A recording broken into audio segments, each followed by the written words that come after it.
the radical George Soros-funded Manhattan district attorney who wants to see Trump in handcuffs. It's all about optics, right?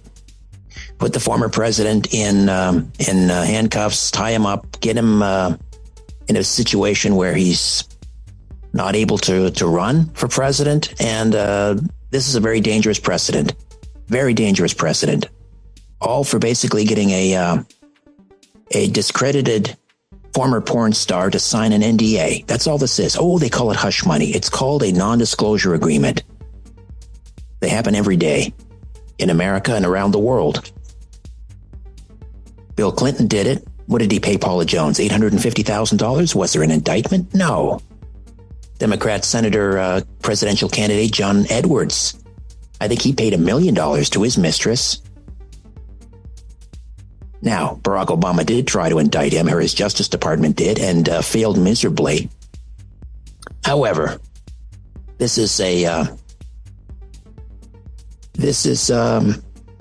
bad news. As of this moment, as far as we know, 45.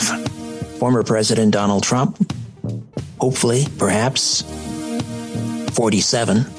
President Trump is huddling with his lawyers at his residence in Florida, Mar-a-Lago, awaiting news from the Manhattan District Attorney, Alvin Bragg, this radical George Soros-funded DA, who basically it's all about the optics.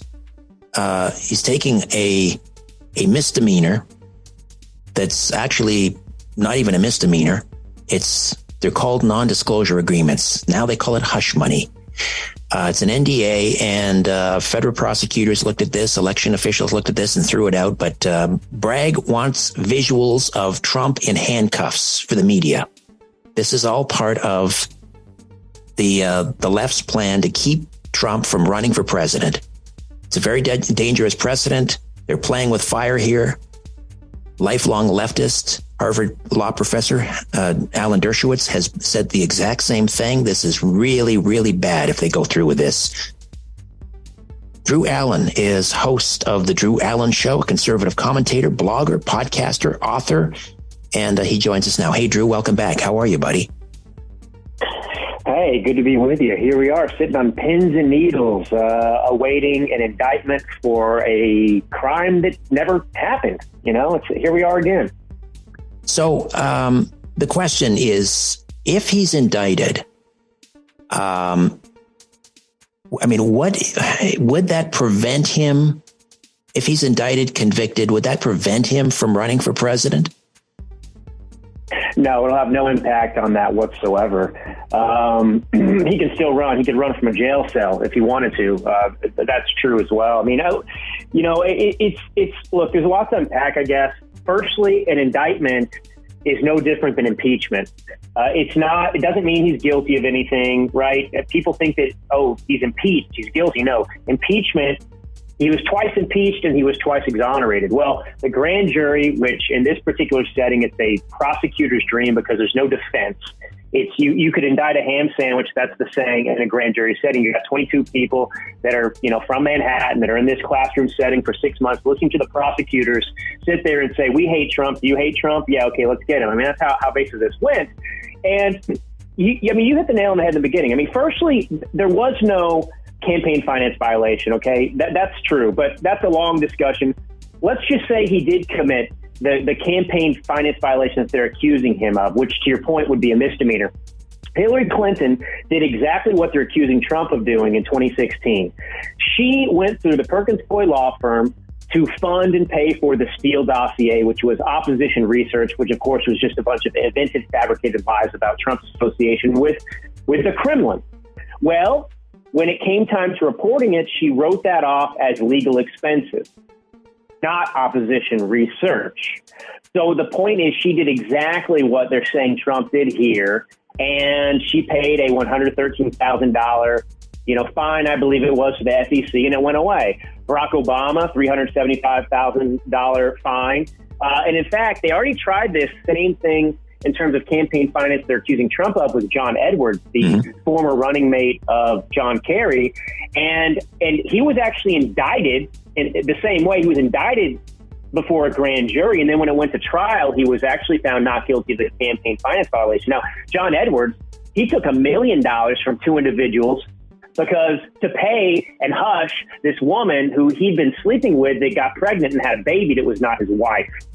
All right. And so there's precedent. So Bill Clinton paid. How much did Bill Clinton pay to Paula Jones? $850,000? Yeah, it was. I think it was an $800,000 range. That's exactly right. Bingo. And in this point, it's non-disclosure agreements. To your point, this happens all the time. And you're right. They are playing with fire. And all this is. I mean, they want the optics going into 2024 because they're in a heap of trouble and they've got problems. And obviously, they're overseeing the decline of America, intentionally so. And they just want to say, look, vote for Joe or whoever it's going to be, but it's probably going to be Joe because he's not Trump. Because, Trump is indicted, the first president in history to be indicted, and he's twice impeached. So that's all. They want the mugshot or the handcuffs, like you were saying. So let's say that this indictment goes nowhere. There's still one awaiting in Georgia. What's happening there? Well, the Trump people, the Trump campaign, his camp is trying to basically put an end to that other witch hunt in Georgia about him trying to change the election. Again, there's no violation there in Georgia either. It's absolutely insane. That's happening with the DA in that state. And look, they're just firing from as many angles as they can. They're grasping at straws, but yes, you've got the Georgia case going on, which is another grand jury case that could render another indictment. And then, of course, don't forget Jack Smith, the special counsel, that basically, it's a two-pronged approach. The J6 committee is gone because the Republicans took over the House. And so he's not only spearheading the continuation of this phony witch hunt about J6 to tie him to inciting an insurrection, but of course he's also looking into the alleged confidential classified document scandal, of course, that has embroiled Biden as well. And I got to say, really, none of this makes sense. You've got plenty of Democrats out there that are saying, why are you guys doing this? This is counterproductive. This is actually going to ignite the base. Are you trying to get him elected? And they're not saying that to trick anybody. They're saying that behind closed doors and in secret, honestly. And these people are just driven by hatred. And Trump's only crime, his real crime, is that he beat Hillary Clinton in 2016. They've never been able to get over that. And they're upset that they weren't able to Watergate him with Trump-Russia collusion or anything else. He escaped it because he's a different breed of Republican. He's not willing to just lose and bow out. He fights back and he doesn't apologize. And that's a lesson that he's taught all of us. Don't apologize to the left. That's rule number one in the rules to defeat the radicals, in my opinion. Let me ask you about another breed of Republican, and that is Florida Governor Ron DeSantis, who obviously Donald Trump is domiciled in the state of Florida. When DeSantis was finally asked about what he makes of this indictment in New York, he's getting criticized by people who say he dropped the ball here because he had an opportunity to rally Republicans together and say, this is wrong. This is weaponization of the of the justice system. I will challenge his extradition. I know these things never succeed now these days with another state indicting someone. And it has happened, I guess, before where a state has refused to extradite someone, but he could at least go through that motion and show his support. He refused to do that. He took some shots at Trump saying, talking about the scandalous nature of this whole thing with a porn star and so forth. What are your thoughts on the way DeSantis handled this? And is this going to perhaps be very injurious to his future aspirations, maybe the White House?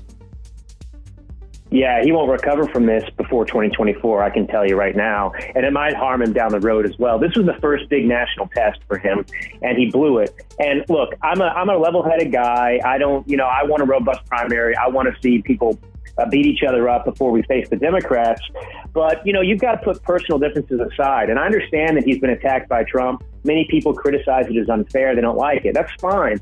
But my problem with his response is that he downplayed the severity of what's happening. Basically his response was, well, I'm not going to get caught up in that thing over there. That's just virtue signaling. I've got more important things to focus on, like Florida. Well, this is the most important thing that we have to face and address, which is the militarization, the politicization of the legal system apparatus in this country that makes us like Nazi Germany and everyone else, where you just go and persecute and prosecute your political opponents with these fake kangaroo courts and so on and so forth and put them in jail. And he couldn't come out and do that, I guess, because of his kind of disdain right now for Trump. And this was a chance where he could have actually overtaken Trump. This is what I don't understand about it. As a political person, if you just have political instincts, even if he doesn't like Trump on a personal level, this was an opportunity for him to actually potentially really rival Trump for the 2024 nomination here by going above it and saying, hey, I'm going to stay, because, and he didn't do it. And he did it late too. He wasn't quick. He didn't get ahead of it. So it's just interesting because as much as he comes out and fights against the cult fights and gets involved in the culture wars and so on and so forth in Florida, as great as a governor as he has been, when it comes to this issue, he's very muted. And if you want to be the leader, if you want to be a national candidate, presidential candidate, these are the kinds of things you've got to respond to. It seems it gives all the appearance that he actually wants Trump to be indicted. Also, the rumor is that he had, I don't even know if it's a rumor, that he had foreknowledge of the FBI raid on Mar-a-Lago, and he remained silent about that. So it's like he's sitting on the sidelines hoping Trump will be hobbled so that he can waltz his way to the Republican nomination. Yeah. And I mean, that's the wrong approach to take. I mean, the issue is you've got a lot of loyal people to Trump, and Trump is still the leading candidate.